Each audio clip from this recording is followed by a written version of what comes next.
सभी लोगों को नमस्कार। सोनमुन क्लासेस में आपका स्वागत है। आज हम आपके लिए लाए हैं करंट अफेयर से संबंधित कुछ महत्वपूर्ण प्रश्न और उत्तर। तो आज ये दिनांक 29 सितंबर 2023 से संबंधित करंट अफेयर्स है। तो कुछ प्रश्न आपको इसमें अच्छे लगे हैं और टॉपिक्स अच्छे लगे हैं, तो मुझे लगा आप लोगों को इन सब चीज़ों की जानकारी होना चाहिए। बस इसी वजह से इन टॉपिक्स पर मैंने अपनी तरफ से करंट अफेयर्स से संबंधित वीडियो बनाया है। और आपसे माफ़ी चाहूँगा, हम काफ़ी समय बाद आपको करंट अफेयर संबंधित वीडियो दे पा रहे हैं। कार्य व्यस्तता अधिक हो जाने के कारण हम आपसे समय से वीडियो उपलब्ध नहीं करा पा रहे हैं।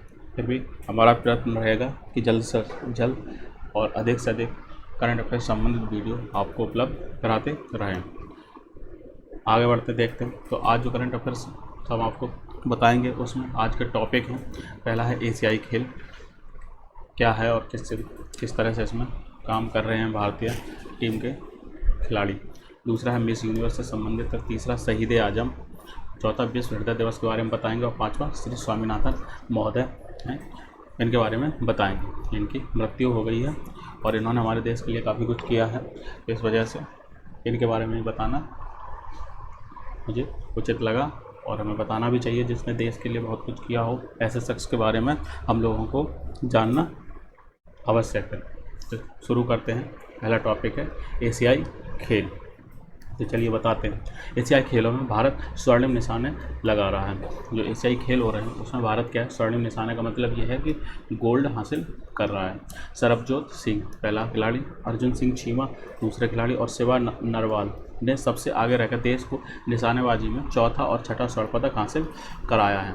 ठीक है, क्या चौथा और छठा निशानेबाजी, जो निशानेबाजी होती है जैसे इंग्लिश में आर्चरी बोलते हैं, उस खेल में इन लोगों ने इन्हें चौथा और छठा स्वर्ण पदक हासिल कराया है देश को। निशानेबाजी की टीम स्पर्धा में भारत का तीसरा स्वर्ण है। जो ये स्पर्धा हो रही है इसमें है तीसरा स्वर्ण। ठीक, वुशु में रोशिबिना देवी को रजत मिला है। ये वुशु जो है वहाँ गेम है, उसमें क्या है, जो रोशिबिना देवी इनको क्या मिला है, रजत पदक मिला है। आगे बढ़ते हैं। इसी में घोड़सवारी की ड्रेसेज स्पर्धा में अनुष अग्रवाल, ये नाम है खिलाड़ी का, अनुष अग्रवाल को कांस्य पदक मिला। कोई अगर आपसे पूछ दे कि अनुष अग्रवाल किस खेल से संबंधित है, तो आपको ध्यान रहे घोड़सवारी की ड्रेसेज स्पर्धा जो है उसमें उससे ये संबंधित हैं। ठीक है, घोड़सवारी से संबंधित हैं कौन, अनुष अग्रवाल। इस प्रतियोगिता में भारत के अब तक कुल 25 पदक हो गए हैं। जो ये प्रतियोगिता हो रही है इसमें अब तक भारत ने कितने पदक ले लिए, 25, जिनमें 6 स्वर्ण हैं, 8 रजत हैं और 11 कांस्य पदक हैं। तो अच्छा खेल रहे हैं, उम्मीद है आगे भी हमारे जो देश के खिलाड़ी हैं अच्छा खेलेंगे। इसी में आगे टॉपिक है मिस यूनिवर्स। आप देखते हैं जैसे मिस इंडिया होता है, मिस वर्ल्ड होता है, मिस यूनिवर्स होता है, इस तरह से प्रतियोगिताएं होती हैं। तो उसी में मिस यूनिवर्स 2023 की जो रही हैं, काफ़ी पहले बन गई थी, लेकिन इससे संबंधित एक छोटी सी न्यूज़ है, तो मैंने बताया इसी बहाने आपको मिस यूनिवर्स के बारे में पता चल जाएगा। तो ग्रेट ब्रिटेन की मिस यूनिवर्स 2023 जो रही हैं, जेसिका पेज रही हैं। क्या नाम है इनका, जेसिका पेज। ये है हमारी कौन, मिस यूनिवर्स है। इन्होंने बृहस्पतिवार को वाइल्ड लाइफ SOS की ओर से संचालित हाथी संरक्षण केंद्र का भ्रमण किया। जो हाथी संरक्षण केंद्र है उसका इन्होंने भ्रमण किया। इंग्लैंड के लिवरपूल की 27 वर्षीय या 27 ईयर्स की है ये मार्केटिंग मैनेजर जेसिका पेज का वर्क क्या है, वैसे मार्केटिंग मैनेजर जेसिका पेज ने बताया कि उनके आने का उद्देश्य एशियाई हाथियों के साथ हो रहे दुर्व्यवहार के खिलाफ जागरूकता बढ़ाना है। मिस इंटरनेशनल UK 2023 का खिताब जीतने वाली अलीशा कोबी, ये इन्होंने एक अलग खिताब जीता है मिस इंटरनेशनल UK 2023 को, जितना अलीशा कोबी, ये भी एक पर्सन है। अलीशा कोबी महिला है मतलब, के साथ साथ हैरियट लेन और क्लाउडिया टॉड भी इनके साथ थी। ये मिस यूनिवर्स ग्रेट ब्रिटेन 2023 प्रतियोगिता की फाइनलिस्ट रही थी। ये जो मिस यूनिवर्स प्रतियोगिता है उसमें ये फाइनलिस्ट रही थी, बनी ये थी, लेकिन जेसिका पेज को मिस यूनिवर्स बनी थी और ये लोग फाइनलिस्ट थी। मतलब उसमें जो फाइनल नहीं होता कि फाइनल में पहुंच गए, उसमें से कोई एक ही तो चुना जाएगा, तो बस वही है। अगला टॉपिक है शहीद आजम। शहीद आजम, ज़्यादातर लोगों को पता होगा कि हमारे देश में शहीद आजम किसे कहा जाता है। तो ये हमारे भगत सिंह जी हैं, जो क्रांतिकारी थे, जिन्होंने देश के लिए अपने जीवन कुर्बान कर दिया। तो उन्हें ही शहीद आजम की उपाधि दी गई है। इस वर्ष इनका 116वां जन्मदिन मनाया जा रहा है। ठीक है, इस बार इनका 116वां जन्मदिन मनाया गया। जन्म कब हुआ था इनका?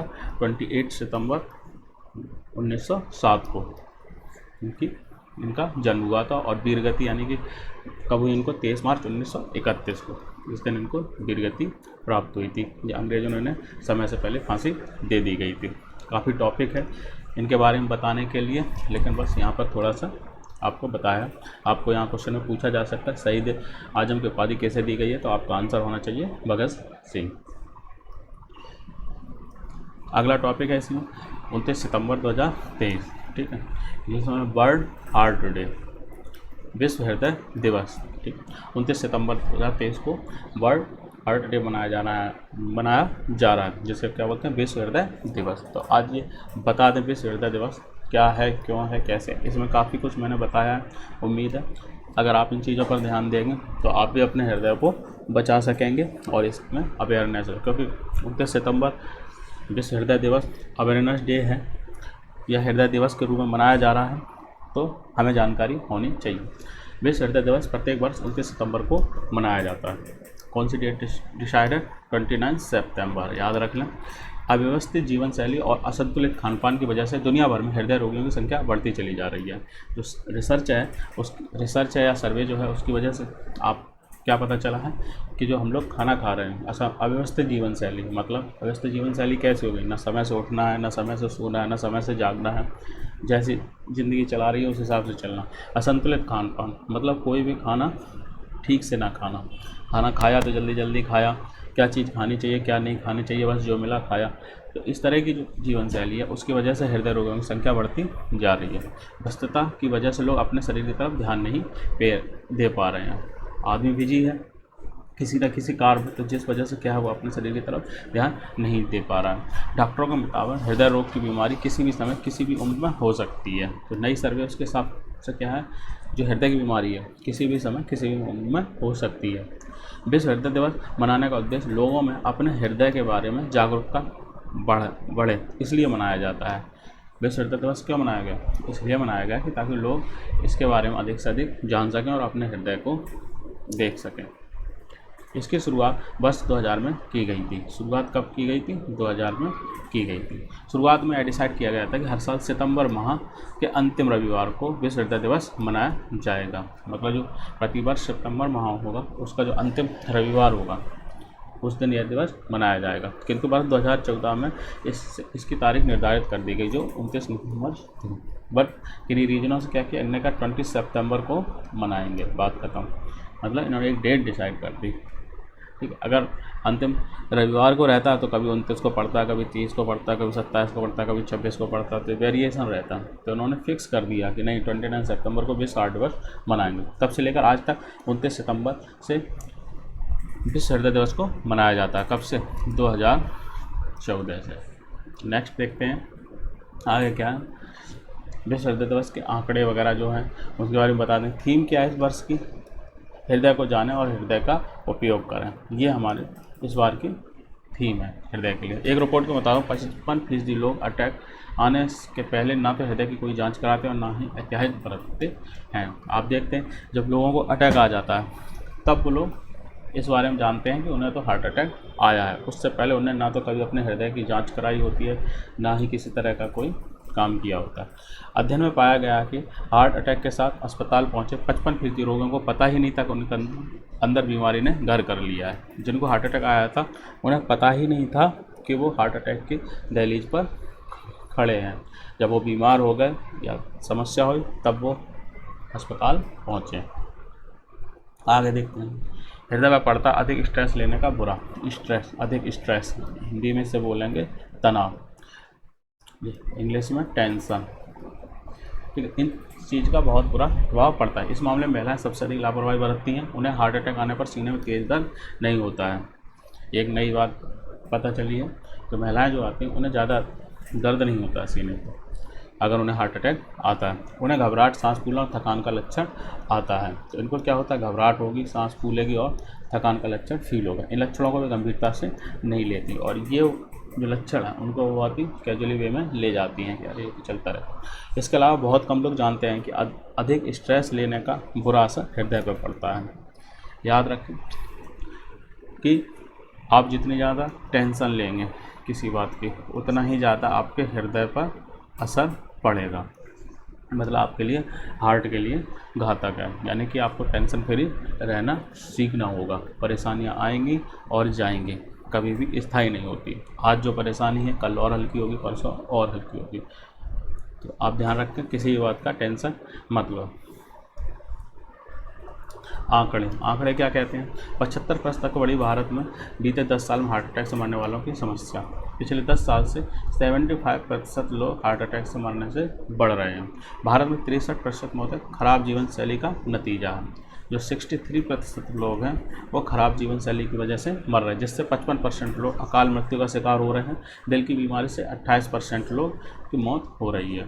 तो हार्ट की वजह से कितने लोग ख़त्म हो रहे हैं? 28%। मान लो अगर एक वर्ष में 100 लोग मर रहे हैं तो 28 लोग हार्ट की बीमारी से मर रहे हैं। इस तरह से ये आंकड़ा जा रहा है। 1 लाख में से 28,000 मौतें इसी रोग से हो रही हैं। ये बड़े अमाउंट में बता दिए मैंने, 100 में से 28 बताए थे, यहाँ पर 1 लाख में से 28,000 मौतें हृदय रोग से हो रही हैं। काफ़ी गंभीर विषय है। आगे बढ़ते हैं, हृदय के बारे में और बता दें कुछ अच्छे पॉइंट हैं। हमारा हृदय 1 मिनट में करीब 60 बार और प्रतिदिन 1 लाख बार धड़कता है। कभी क्वेश्चन पूछा जाए अगर आपसे प्रश्न में कि हमारा हृदय एक बार में कितने बार धड़कता है, तो आपका आंसर होना चाहिए करीब 60 बार। ऐसे याद रखो, 1 मिनट में कितने सेकंड होते हैं, आंसर है 60 सेकंड। तो उसी से याद रखो कि हमारा हृदय भी है 1 मिनट में कितने बार धड़कता है? 60 बार। और प्रतिदिन कितना? करीब 1 लाख बार।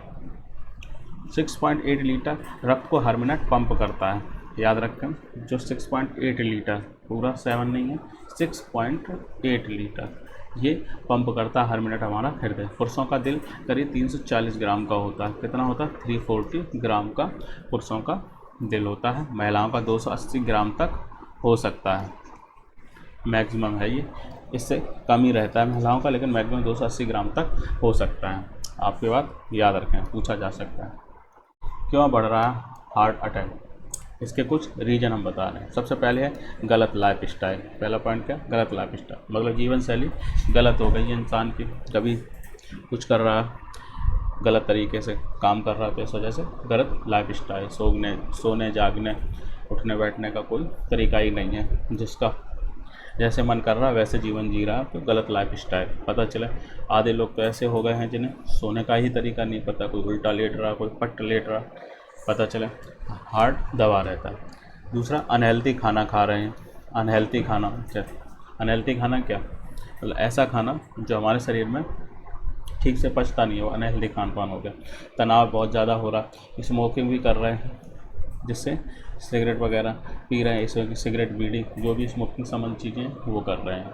कोलेस्ट्रॉल लेवल बढ़ जा रहा है उनका, ब्लड प्रेशर की समस्या हो गई और मोटापा हो गया। कई सारे लोग फिजिकल वर्क ना करने की वजह से मोटे हो गए हैं, तो इस वजह से उन्हें मोटापा हो रहा है और उनका हार्ट प्रॉब्लम जन्म ले रही है।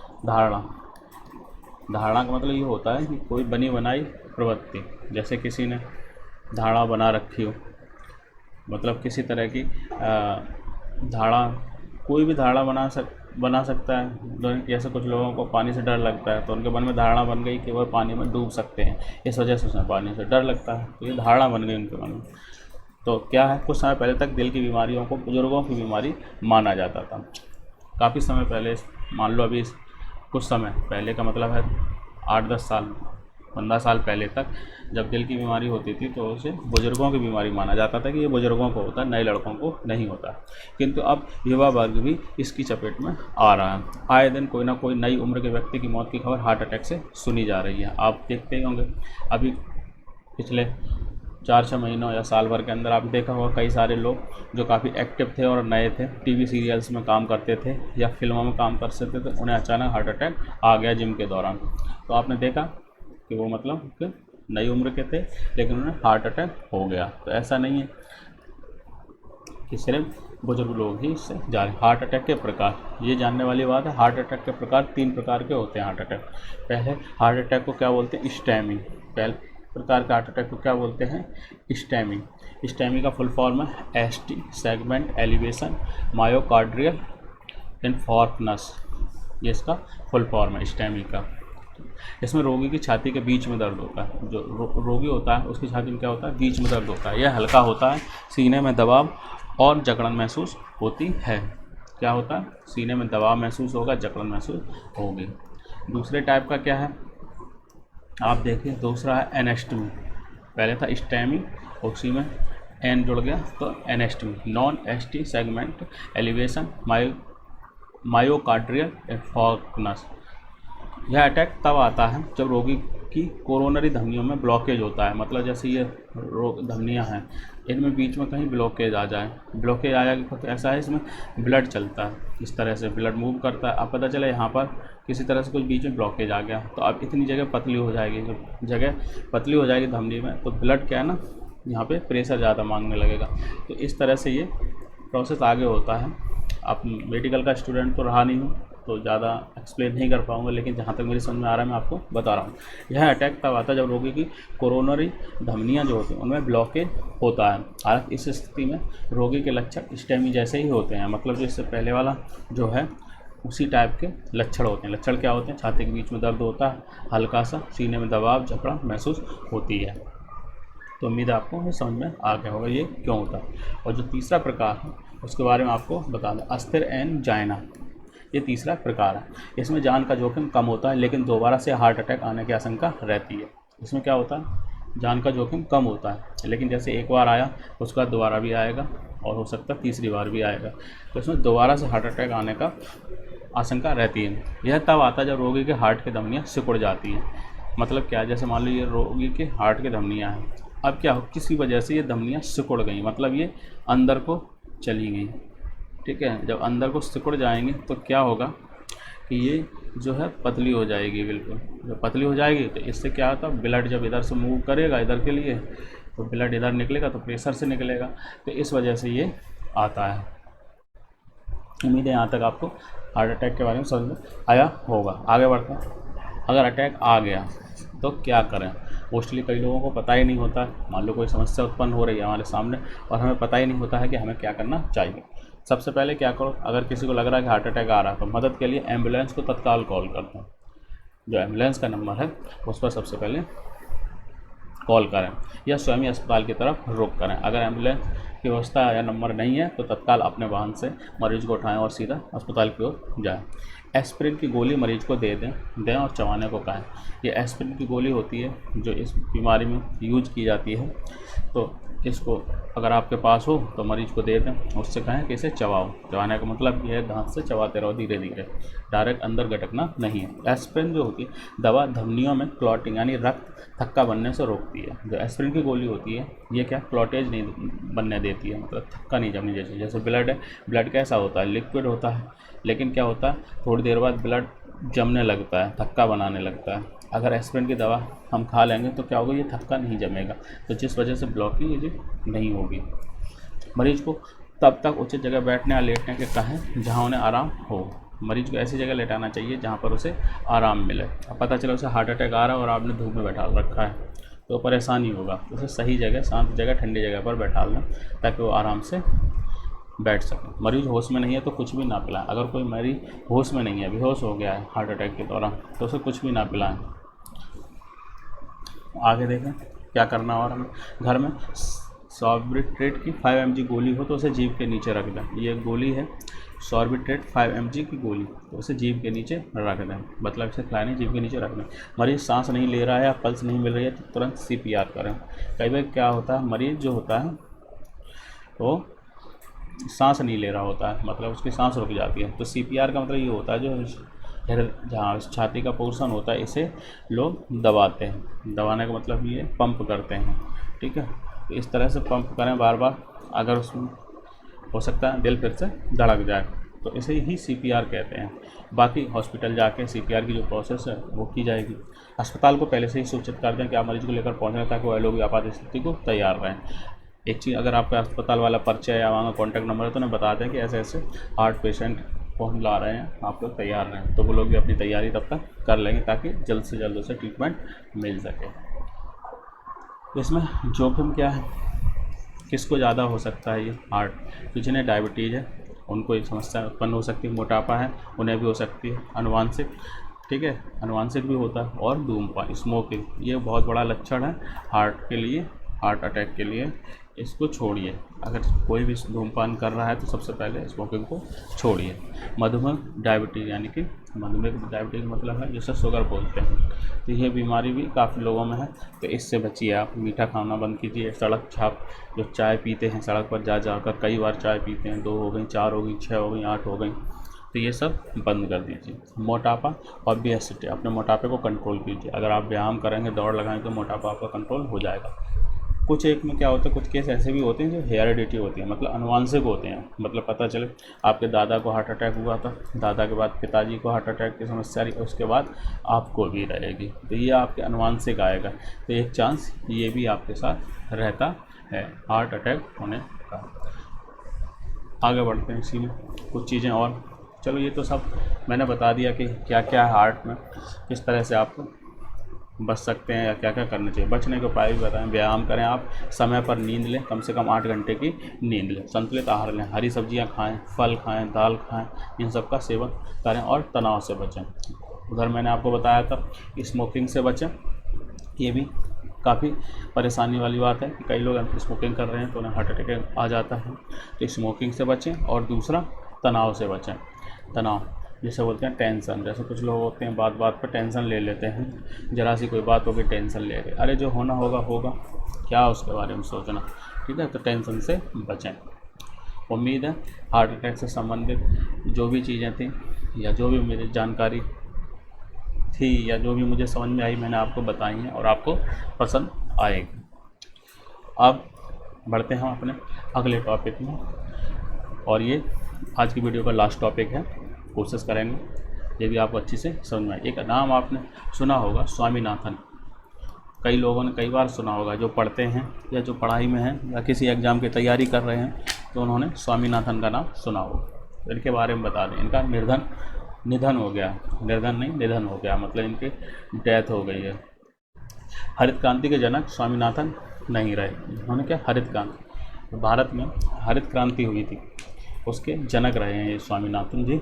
इन्होंने की वजह से हरित क्रांति का जन्म हुआ। जब देश में अकाल था, खाने के लिए रोटी कम पड़ रही थी, तब इन्होंने हरित क्रांति का दौर शुरुआत करवाई थी, तो इस वजह से इन्हें हरित क्रांति का जनक भी कहा जाता है। और ये स्वामीनाथन इनका नाम था। पूरा नाम बताते हैं, पूरा नाम इनका था मनकोम्बु संबा7, शॉर्ट में बोलेंगे MS स्वामीनाथन। आप ध्यान रखें, MS धोनी ऐसे इनका पूरा नाम है। MS का मतलब कुछ उनका होगा धोनी जी का, वैसे इनका MS स्वामीनाथन है, MS स्वामीनाथन शॉर्ट में लिखते थे ये। और इनका क्या है, वैसे MS का मतलब है इनमें मनकोम्बु संबा7। इनकी उम्र करीब 98 वर्ष हो गई थी। ये कितने साल के हो गए थे, 98 साल के। इनका बृहस्पतिवार को चेन्नई में निधन हो गया। इनको अनुवांशिक बीजों के जरिए गेहूँ और धान का उत्पाद बढ़ाकर देश को भुखमरी के भयावह हालात से बाहर निकालने का श्रेय जाता है। उन्होंने क्या किया, जो इनकी जो जानकारी है, इनने जो रिसर्च करी थी, उससे पहले क्या था, जो गेहूँ थे तो उनका उत्पादन कम था, गेहूँ और धान का उत्पादन कम होता था।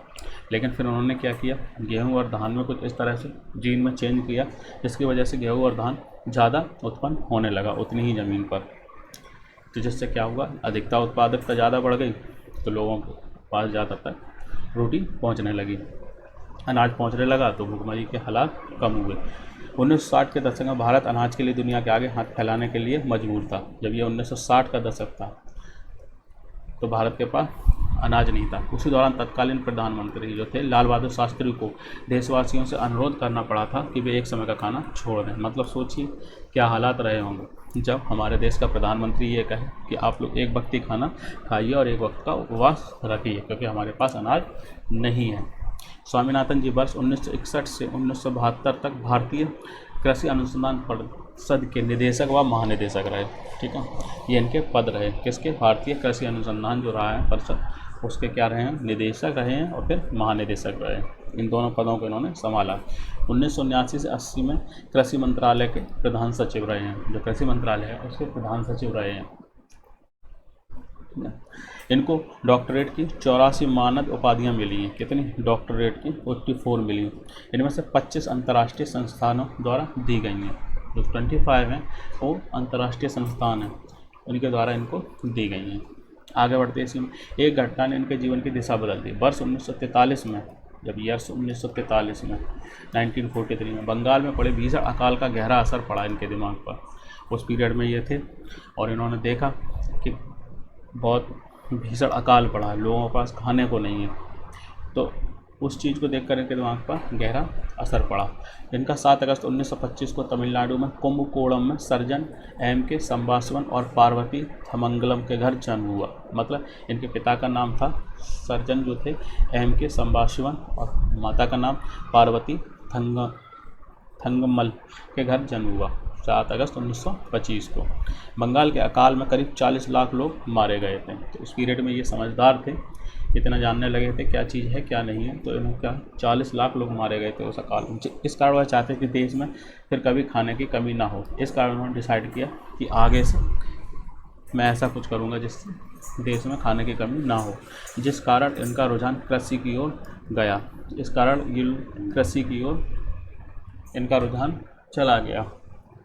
नेक्स्ट है इसी में 1944 में मद्रास एग्रीकल्चर कॉलेज में कृषि विज्ञान में BSc की डिग्री हासिल की। 1944 में इन्होंने क्या किया, एग्रीकल्चर जो होता है यानी कृषि के क्षेत्र में एग्रीकल्चर कॉलेज था, उससे विज्ञान में BSc की डिग्री हासिल की। वर्ष 1947 में अनुवांशिकी और पादप प्रजनन के अध्ययन के लिए दिल्ली स्थित भारतीय कृषि अनुसंधान संस्थान, शॉर्ट में इसे बोलेंगे IARI, ठीक है, IARI, ये शॉर्ट में हो गया, आ गए।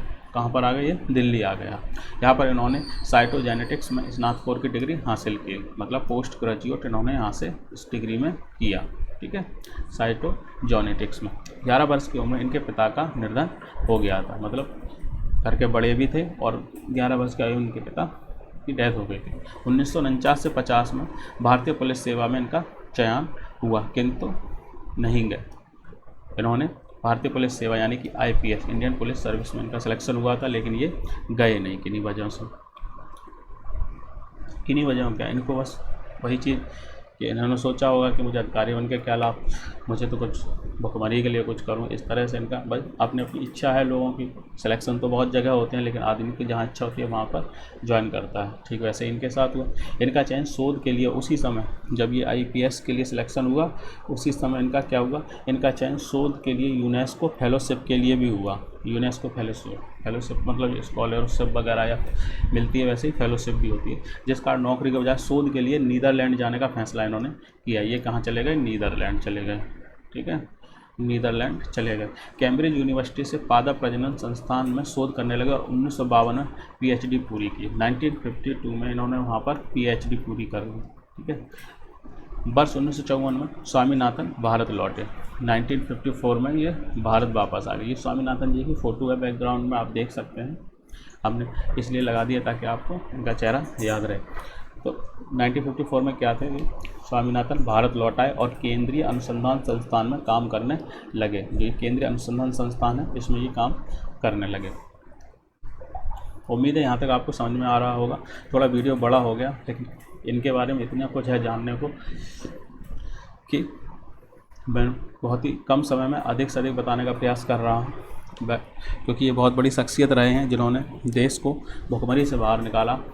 तो इनके बारे में बहुत कुछ है बताने को, लेकिन मैं कोशिश कर रहा हूँ जल्द से जल्द और अधिक से अधिक आपको इनके बारे में जानकारी मिल सके। इन्होंने किया क्या था, मैक्सिको के बौने गेहूँ, जो मैक्सिको देश है वहाँ पर गेहूँ जो होता है बौना गेहूँ होता है, जापानी गेहूँ, और जो जापान का गेहूँ है उनका आपस में मिला दिया।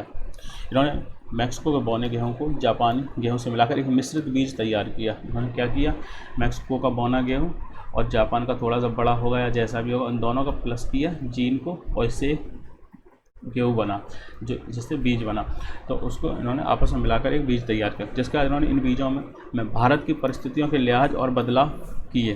तो इन्होंने फिर क्या किया, जो ये बीज बन गया, अब इसमें इस तरह से बदलाव किए कि भारत की जो ज़मीन है, आबो हवा है, उसमें ये सर्वाइव कर सकें और उत्पन्न हो सकें।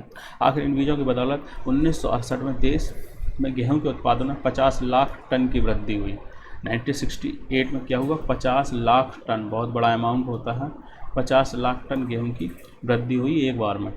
इसके बाद इन बीजों का व्यापक इस्तेमाल हुआ और देश में भुखमरी की स्थिति खत्म हो गई। फिर इन बीजों का काफ़ी यूज किया गया, सभी जगह वितरित किए गए, देश में गेहूं की काफ़ी वृद्धि हुई और भुखमरी के हालात से मुक्ति मिली। इनके बारे में कुछ इनके सम्मान बता दें, काफ़ी सम्माननीय हैं ये। इन्हें क्या क्या सम्मान मिले। 1989 में पद्म विभूषण से इन्हें नवाजा गया। 1987 में इन्हें पहला विश्व खाद्य पुरस्कार मिला। 1987 में इन्हें पहला विश्व खाद्य पुरस्कार मिला। 2007 से 2013 तक राज्यसभा सदस्य भी रहे। ठीक है, 2007 टू 2013 तक ये राज्यसभा के सदस्य भी रहे। 1971 में इन्होंने मैग्सेसे पुरस्कार भी मिला। ये पुरस्कार होता है रेमन मैग्सेसे, वो भी इनको मिला 1971। 1986 में अल्बर्ट आइंस्टीन वर्ल्ड साइंस पुरस्कार भी इन्होंने प्राप्त किया 1986 में।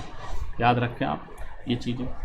1991 में अमेरिका में टाइलर पुरस्कार भी मिला। 1991 में कौन सा पुरस्कार मिला? टाइलर पुरस्कार। 1994 में पर्यावरण तकनीक के लिए जापान का होंडा पुरस्कार भी मिला 1994।